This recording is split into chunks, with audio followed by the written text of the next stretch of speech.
मेला अर्थात बच्चों और बूढ़ों का वसंत, बड़ों के हौसलों की खुशियाँ। कितनी कुछ रंगीनियाँ सिमटी होती है ना इस एक शब्द में।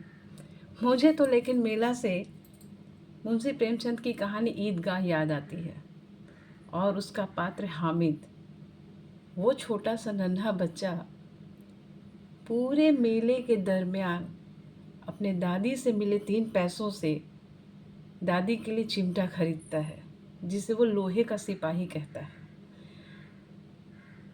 वो चिमटा उसने इसलिए खरीदा क्योंकि अक्सर उसकी दादी की उंगलियां रोटी बनाते हुए जल जाया करती थी।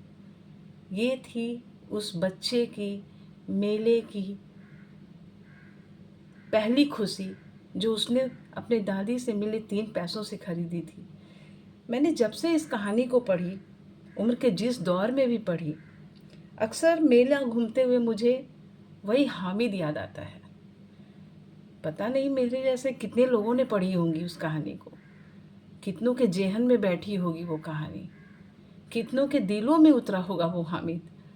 लेकिन मेला तो हामिद ने दिखाया तमाम उन बच्चों को जो अपने माँ बाप की जिद से बड़े होते हैं। उनके माँ बाप उनकी हर खुशी, हर जिद को पूरी करने में सक्षम होते हैं। उसके बावजूद कई बच्चों में मैंने देखा है संतुष्टि नहीं होती।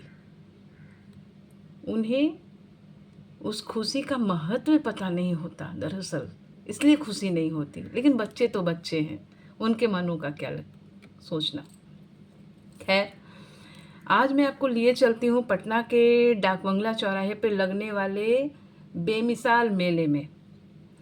ये मेला मैं पिछले 21 सालों से मैं इस मेले का लुत्फ़ उठा रही हूँ और जब भी इस मेले में आप आएँ, पुराने साल से आपको हर बार इसका कलेवर नया ही मिलेगा।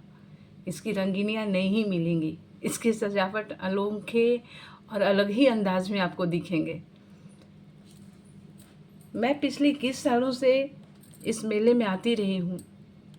मेले के शोर में, बाजों का जो शोर होता है, उसमें यकीनन आप ऊबेंगे नहीं, आप चिढ़ेंगे नहीं, बल्कि आप खुद भी एक बच्चे बन जाएंगे, क्योंकि दिल तो बच्चा है जी।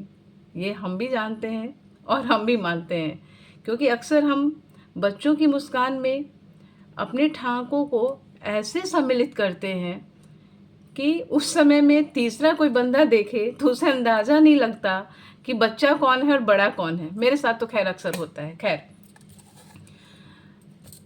पटना डाकबंगले चौराहे का मेले की रंगत जो है वो पूरे पटना से अलग होती है।